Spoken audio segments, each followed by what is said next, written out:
എല്ലാ പ്രിയപ്പെട്ടവർക്കും പുതിയൊരു വീഡിയോയിലേക്ക് സ്വാഗതം. എപ്പോഴും പറയുന്ന പോലെ നിങ്ങൾ ആദ്യമായിട്ടാണ് ഈ ചാനൽ കാണുന്നതെങ്കിൽ ഒന്ന് സബ്സ്ക്രൈബ് ചെയ്തേക്കണേ.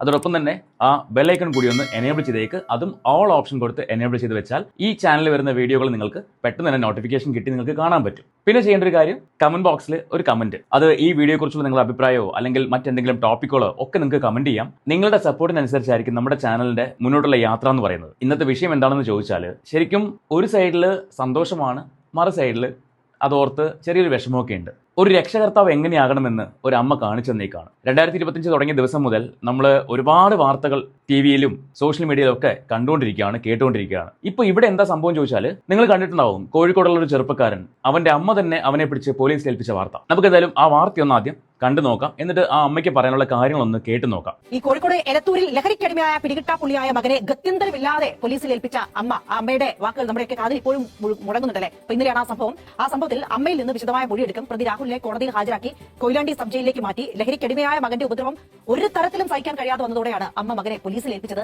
ലഹരിക്കടിമയായ മകനെ ഒരു ഗതിയുമില്ലാതെ അമ്മയ്ക്ക് പോലീസിൽ ഏൽപ്പിക്കേണ്ടി വന്നു. നിങ്ങൾ ആലോചിച്ച് നോക്കുക, ഒരു അമ്മയുടെ മനസ്സ് എത്രമാത്രം വേദനിച്ചിട്ടായിരിക്കും അവരുടെ മകനെ പോലീസിൽ ഏൽപ്പിക്കേണ്ടി വരുന്നത്. അവന്റെ ശല്യം അത്രമാത്രം സഹിക്കാൻ വയ്യാതെ. രാഹുൽ എന്നാണ് ചെറുപ്പക്കാരന്റെ പേര്. അവന്റെ പേരിൽ ഇല്ലാത്ത കേസുകളില്ല.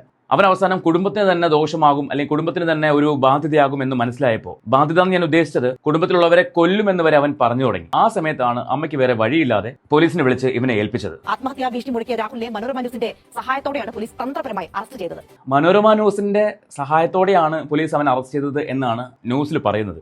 പക്ഷെ അത് അങ്ങനെയല്ല എന്നാണ് കേട്ടത്. കാരണം പോലീസ് അറസ്റ്റ് ചെയ്യാൻ വന്നപ്പോൾ ഈ രാഹുൽ ആവശ്യപ്പെട്ടതാണ് എനിക്ക് മീഡിയനെ കാണണം എന്നുള്ളത്. അങ്ങനെയാണ് അവര് മനോരമ ന്യൂസിനെ വിളിച്ചത്. മനോരമ ന്യൂസിനെ വിളിച്ചപ്പോൾ മനോരമ ന്യൂസുകാർ അത് പോയി അവിടെ കവർ ചെയ്തു. ഇതാണ് സംഭവിച്ചത്. അല്ലാണ്ട് മനോരമ ന്യൂസുകാരുടെ സഹായത്തോടെയാണ് പോലീസ് അറസ്റ്റ് ചെയ്തെന്ന് പറയുന്നതിനോട് അത് എന്ത് ഉദ്ദേശിച്ചാണ് അങ്ങനെ ഒരു വാർത്ത കൊടുത്തതെന്നുള്ളത് എനിക്കറിയില്ല.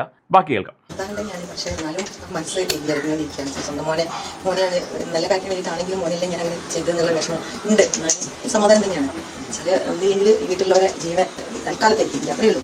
ഏതെങ്കിലും വിധത്തിലും പുറത്തിറങ്ങും എനിക്കറിയാം. പുറത്തിറങ്ങി കഴിഞ്ഞാൽ പിന്നെ ഞങ്ങളെ കാര്യം കേൾക്കാനുണ്ടാവില്ല. അത് എനിക്കറിയാം. തൽക്കാലത്തേക്ക് ഒന്ന് രക്ഷപ്പെട്ടു എന്ന് മാത്രമേ ഉള്ളൂ.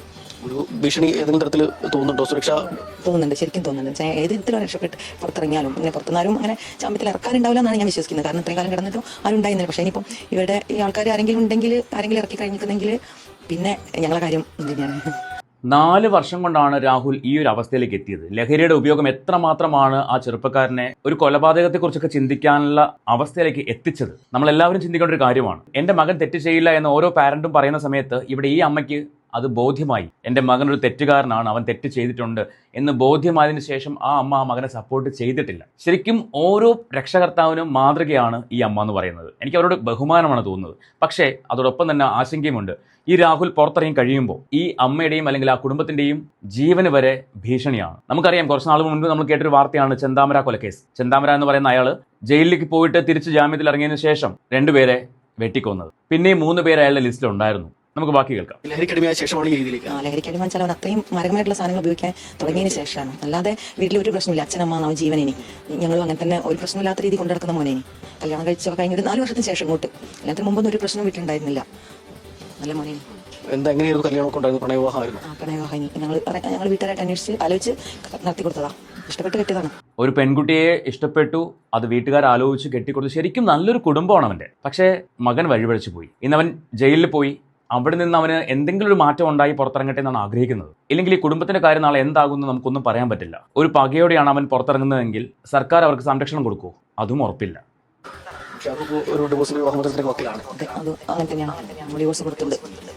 ഒരു സുരക്ഷാ ഭീഷണി ഉണ്ടാവും. പ്രത്യേകിച്ച് അങ്ങനെ ചെയ്യാൻ അമ്മയുണ്ട് ഇവിടെ. അപ്പൊ അമ്മയുടെ അടക്കം സുരക്ഷ നോക്കിയാണെന്നല്ല അങ്ങനെ ഒരു തീരുമാനത്തിലേക്ക് എത്തിയതല്ലേ? അതെ, അമ്മേനെ ചെയ്യാൻ നോക്കിയല്ലോ. ചെയ്യാൻ എനിക്കറിയാം, എന്നാലും മുമ്പ് പറയാൻ പറ്റില്ല അവരുടെ മാനസികാവസ്ഥ എന്താണെന്നുള്ളത്. അതാണ്. അതുകൊണ്ടാണ് ഞാൻ, അത് മാത്രമല്ല കൊല്ലുമെന്ന് പറഞ്ഞ ആ ഒരു ഉറച്ച വാക്കിൽ പറഞ്ഞപ്പോൾ അതിലാണ് ഞാൻ പേടിച്ചു പോയത്. അപ്പോൾ കുട്ടിയും കൂടി ഉള്ളതുകൊണ്ട് ഞാൻ മാത്രമാണെങ്കിൽ പ്രശ്നമില്ല, ഇനി മരിക്കാൻ കുഴപ്പമില്ല. പക്ഷെ ആ കുട്ടിയും കൂടി ഒന്നറിയാത്ത കുട്ടിയല്ലേ, അതും കൂടി ആലോചിച്ചിട്ടാണ്. സഹോദരിയുടെ മകനാണ് പറയുന്നത് അല്ലേ? കുട്ടി കുടുംബത്തെ തന്നെ ഇല്ലാതാക്കുമെന്ന് രാഹുൽ പറഞ്ഞു. വാക്കൂട്ടത്തിൽ ഒരു പിഞ്ചു കുഞ്ഞും ഒരു പ്രായമുള്ള അമ്മയും കൂടി ഉൾപ്പെട്ടതാണ്. അതുകൊണ്ടാണ് ഈ അമ്മ ഇനി ഇവനിവിടെ വെച്ചിരുന്നാൽ ശരിയാവില്ല എന്ന് വിചാരിച്ചിട്ട് പോലീസിനെ ഏൽപ്പിച്ചത്. ഇനി എങ്ങനെയാണ് രാഹുൽ വീട്ടിലെത്തുക? ജയിലിലായിരുന്ന രാഹുൽ ഒരുപാട് കേസുകൾ, എത്ര കേസാണ് രാഹുലിന്റെ പേരിലുള്ളതെന്ന് രാഹുലിന് പോലും ഒരു ഉറപ്പില്ല. അതിനകത്ത് പോക്സോ ഉൾപ്പെടെയുള്ള കേസുകളാണ് ഉള്ളത്. അതുകൊണ്ട് തന്നെ ഇവൻ വാറണ്ട് പ്രതിയായിരുന്നു. വീട്ടിൽ വന്നിട്ട് അമ്മയോട് ആവശ്യപ്പെടുകയാണ്, അമ്മ എനിക്ക് വാറണ്ട് ഉണ്ട്, ഞാനിവിടെ ഉള്ള കാര്യം പുറത്താരും അറിയരുത്. ഏതൊരു അമ്മയുടെ മനസ്സിലും ഒരു അലിവ് തോന്നും. സ്വന്തം മകനാണ്, അവന് തെറ്റ് സംഭവിച്ചു, അത് തിരുത്താനുള്ള ഒരു അവസരമാണ് ഈ അമ്മ അവന് കൊടുത്തതും വീട്ടിൽ സുരക്ഷിതമായിട്ട് താമസിപ്പിച്ചതും. പക്ഷേ ഇവൻ ആ വീട്ടുകാർക്ക് തന്നെ ഒരു തലവേദനയായിട്ട് മാറി എന്നുള്ളതാണ്. നിങ്ങളെ കൊല്ലുമെന്ന് എപ്പോഴും ഭീഷണിപ്പെടുത്താറ്? ഇടയ്ക്ക് ഇതുപോലെ പ്രശ്നങ്ങളൊക്കെ ഉണ്ടാകുമ്പോൾ പറയലുണ്ട്, കുന്നുകളെ എല്ലാവരും ഞാൻ വെട്ടിക്കൊല്ലുന്നൊക്കെ പറയലുണ്ട്. പക്ഷെ അതൊരു ഒഴുക്കമാക്കായിട്ടാണ് ഞങ്ങൾ ഇതുവരെ കരുതിയത്. പക്ഷേ ഇതിപ്പോൾ ഉറച്ച തീരുമാനം, ഞാൻ തീരുമാനം എടുത്തു കഴിഞ്ഞെന്നൊക്കെ അത്രയും ഉറച്ച് പറയുമ്പോൾ എനിക്കത് പിന്നെ ഒരു വിട്ട് കളയാൻ പറ്റാത്തൊരു ഇതിലായിപ്പോയി. മനസ്സിലേക്ക് അങ്ങോട്ട് ഉറച്ചു പോയി. ഓനെ അങ്ങനെ ചെയ്യുമോ എന്ന് എനിക്ക് തോന്നി. അതുകൊണ്ടാണ് പിന്നെ എന്ന് പറഞ്ഞാൽ ഞാൻ പുതുതായിട്ടൊരു കേസ് കൊടുത്തതല്ല, ഓന് ഒളിവിലായിരുന്നു, ഓന് ശരിക്കും ഒളിച്ച് ജീവിക്കായിരുന്നു ഇവിടെ. അപ്പോൾ അതുകൊണ്ട് ഒന്ന് പോലീസിന് കാട്ടിക്കൊടുത്തു, ഇവിടെ ഉണ്ട് എന്നുള്ള കാട്ടിക്കൊടുത്തത് മാത്രമേ ഉള്ളൂ. പുതിയൊരു കേസ് ഉണ്ടാക്കി കൊടുക്കുക അല്ലെങ്കിൽ ഇങ്ങനെ മയക്കുമരുന്ന് ഉപയോഗിച്ചിട്ടുണ്ടെന്ന് പറഞ്ഞിട്ട് കേസ് കൊടുക്കുകയല്ല ചെയ്തത്. എന്നുവെച്ചാൽ ഓന് വാറണ്ടായിരിക്കുന്ന കേസിൽ ഓന് ഒളിവിലാണ്, ഓനെ കാട്ടിക്കൊടുക്കുക മാത്രമാണ് ചെയ്തത്. ഇന്നലെ പിന്നെ നമ്മളിവിടെ വന്ന സമയത്ത് ഒരു ബ്ലേഡ് കയ്യിലുണ്ടായിരുന്നു. ആത്മഹത്യ ഭീഷണി മുഴക്കുന്നത് കഴുത്തിൽ ഇങ്ങനെ വെച്ചുകൊണ്ടിരിക്കുകയായിരുന്നു. ഏത് സമയത്തും ഞാൻ ഉറപ്പായും മുറിക്കും, ഇല്ലെങ്കിൽ നിങ്ങൾ തിരിച്ചാക്രമിക്കും, ഞാൻ പറയുന്നത് കേട്ടിട്ടില്ലെങ്കിൽ എന്നായിരുന്നു പറഞ്ഞിരുന്നത്. ഈ ഒരു സ്വഭാവമൊക്കെ എപ്പോഴും ഇടയ്ക്കിടയ്ക്ക് പ്രകടിപ്പിക്കാറുണ്ടോ? ആയുധങ്ങൾ കയ്യിലുണ്ടാവാറുണ്ടോ? അതായത് പോലീസ് വന്നപ്പോൾ ഇവന്റെ കയ്യിൽ ഒരു ബ്ലേഡ് ഉണ്ടായിരുന്നു. ആ ബ്ലേഡ് കൊണ്ട് ഇവൻ ആത്മഹത്യ ചെയ്യുമെന്ന് ഭീഷണിപ്പെടുത്തി, അതോടൊപ്പം തന്നെ മുന്നിൽ നിൽക്കുന്നവരെ ആക്രമിക്കുമെന്നും ഭീഷണിപ്പെടുത്തി എന്നാണ് റിപ്പോർട്ടർ പറയുന്നത്. ഈ റിപ്പോർട്ടർക്ക് അവിടെ ചെന്ന സമയത്ത് കാണുന്ന കാഴ്ച അങ്ങനെയാണ്. അതിന് അമ്മ പറയുന്ന ഒരു മറുപടി ഉണ്ട്. ചെറിയ ഈ തരത്തിലുള്ള ചെറിയ എക്സോ ബ്ലേഡ് പോലത്തെ ചെറിയ ബ്ലേഡുകൾ എപ്പോഴും എൻ്റെ കീശയിലൊക്കെ ഉണ്ടാവും. അപ്പോൾ എന്തെങ്കിലും ഒരു ഇങ്ങനത്തെ എന്തെങ്കിലും ഒരു പ്രശ്നം ഉണ്ടാകും, അതെടുത്ത് വേഗം കഴുത്തിൽ വെക്കും, അല്ലെങ്കിൽ കയ്യിൽ വെക്കും. കഴുത്തിലാണ് അധികം വെക്കുക. വെച്ചിട്ട് പറയും ഇപ്പം മുറിക്കുന്നു. മുമ്പ് 2 ആഴ്ച മുമ്പ് ഇവിടെ നിന്ന് അങ്ങനെ ഉണ്ടായിട്ടുണ്ട്. ഞാൻ മുറിക്കും, ഞാൻ പോലീസ് വന്നാൽ നിങ്ങളാണ് മുറിച്ചത് പറയുന്നു. അപ്പോൾ ഞാൻ പേടിച്ചിട്ടാണ് അന്ന് പോലീസിനെ വിളിക്കാതിരുന്നത്.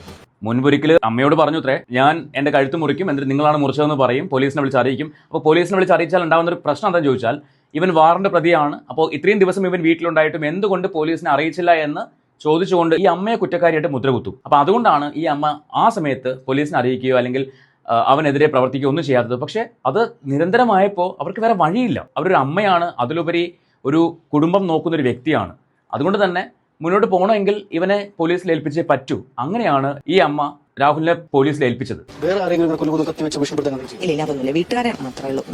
ഞങ്ങളെ വെച്ചാൽ അച്ഛനെ അങ്ങനെ കിട്ടൂല. അച്ഛനെ പണിക്ക് രാവിലെ തന്നെ പോകുന്നതുകൊണ്ട് എന്നോടാണ് അധികവും ഇതാക്കാൻ. ദേഷ്യം മുഴുവൻ എന്നോടാണ്. കത്തിയൊക്കെ വെച്ച് കടത്തിലൊക്കെ വെച്ച് അങ്ങനെ ഭീഷണിപ്പെടുത്തുന്നത്? കത്തിയൊന്നുമില്ല, വലിയ കത്തിയൊന്നും ഇതുവരെ എടുത്തിട്ടില്ല.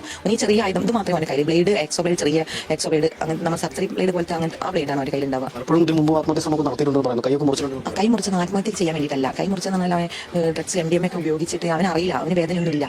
അവനൊരു ഉന്മാദത്തിൽ ലഹരിയിൽ ചെയ്തതാണ്. ഇന്ന് ചോര ഇങ്ങനെ തെറിക്കുമ്പോൾ ഭയങ്കര ആഹ്ലാദമാണ് ചോരയൊക്കെ കാണുമ്പോൾ. അങ്ങനെ ചെയ്തത്, അല്ലാതെ ആത്മഹത്യക്ക് വേണ്ടി നേരം മുറിച്ചത് അങ്ങനെയല്ല. എത്ര വേദനയോടെ ആയിരിക്കും ആ അമ്മ ഇത് പറയുന്നതല്ലേ. സ്വന്തം മകൻ ചെയ്ത തെറ്റുകളെ ഒരു അമ്മ ഒരു മീഡിയയുടെ മുന്നിൽ ഇത്ര ഇതായിട്ട് പറയണമെങ്കിൽ ആ അമ്മയുടെ മനസ്സിൽ എത്രമാത്രം വേദന ഉണ്ടാവും, എത്രമാത്രം നൊന്തുകൊണ്ടായിരിക്കും ആ അമ്മ ഇത് പറയുന്നത്. ശരിക്കും ആ അമ്മയുടെ കാര്യം ഓർത്ത് സങ്കടം വരുന്നുണ്ട്. പക്ഷേ അവർ ചെയ്ത ഈ ഒരു പുണ്യപ്രവൃത്തി എന്ന് തന്നെ പറയേണ്ടി വരും, ഒരു പുണ്യപ്രവൃത്തി, അതോർത്ത് ബഹുമാനം തോന്നുന്നുണ്ട്. അപ്പോൾ ഇതുപോലെ ആവണം ഓരോ മാതാപിതാക്കളും. തൻ്റെ മക്കൾ തെറ്റ് ചെയ്യുമ്പോൾ അവരെ ചേർത്ത് പിടിക്കണം, പക്ഷേ തെറ്റിനെ ചൂണ്ടിക്കാണിക്കുകയും വേണം. ഇവിടെ രാഹുലിനെ ഇവർ ചേർത്ത് പിടിച്ചു. വാറണ്ട് ഉണ്ടായിട്ട് പോലും അവനെ വീട്ടിൽ താമസിക്കാൻ അനുവദിച്ചു, പോലീസിനെ അറിയിക്കാതെ. എന്നിട്ടും അവനൊരു മാനസാന്തരം ഉണ്ടാവാതെ വന്നപ്പോഴാണ് ഈ അമ്മ പോലീസിനെ അറിയിക്കുകയും രാഹുലിനെ പോലീസിലേക്ക് പിടിച്ചു കൊടുക്കുകയും ചെയ്തത്. ഒരുപാട് ബഹുമാനം തോന്നുന്നുണ്ട് ഈ അമ്മയോട്. ഈ അമ്മയുടെ വാക്കുകൾ അത്രയും വേദനയോടെ മാത്രമേ നമുക്ക് കേൾക്കാൻ പറ്റുള്ളൂ. അപ്പോൾ ഞാൻ ഒരിക്കൽ കൂടി പറയുകയാണ്, ഓരോ പാരന്റും ഇത് മാതൃകയാക്കേണ്ടതാണ്. അല്ലാണ്ട് എൻ്റെ മകൻ തെറ്റ് ചെയ്യില്ല, അവനെ ഞാൻ അങ്ങനെയല്ല വളർത്തിയത്, അവൻ എന്നും നല്ലത് മാത്രമേ ചെയ്യുള്ളൂ, അല്ലെങ്കിൽ അവൻ ഈ പറഞ്ഞ ലഹരി ഉപയോഗിക്കില്ല, ഉപയോഗിച്ചു എന്നൊരു വിവരം കിട്ടിയാൽ അവനങ്ങനെ ചെയ്യില്ല എന്ന് പറഞ്ഞ് പറയുന്നവരെ അടച്ചാക്ഷേപിക്കില്ല വേണ്ടത്. അന്വേഷിക്കുക, തങ്ങളുടെ മക്കളുടെ ഭാഗത്ത് തെറ്റുകൾ ഉണ്ടെങ്കിൽ അത് ചൂണ്ടിക്കാണിക്കുക. അതാണ് ഓരോ പാരന്റും ചെയ്യേണ്ടത്. ഈ അമ്മയും ചെയ്തത് അത് തന്നെയാണ് എന്നാണ് എനിക്ക് മനസ്സിലായത്. ഈ വീഡിയോയെക്കുറിച്ചുള്ള നിങ്ങളുടെ അഭിപ്രായങ്ങൾ എന്താണെന്ന് വെച്ചാൽ അതൊന്ന് കമൻറ്റ് ചെയ്യുക. അതോടൊപ്പം തന്നെ ചാനൽ സബ്സ്ക്രൈബ് ചെയ്യാൻ മറന്നു പോകേണ്ട, ആ ബെല്ലൈക്കൺ കൂടി ഒന്ന് എനേബിൾ ചെയ്ത് വെച്ചോളൂ. നമുക്ക് പുതിയൊരു വീഡിയോ ആയിട്ട് വീണ്ടും കാണാം.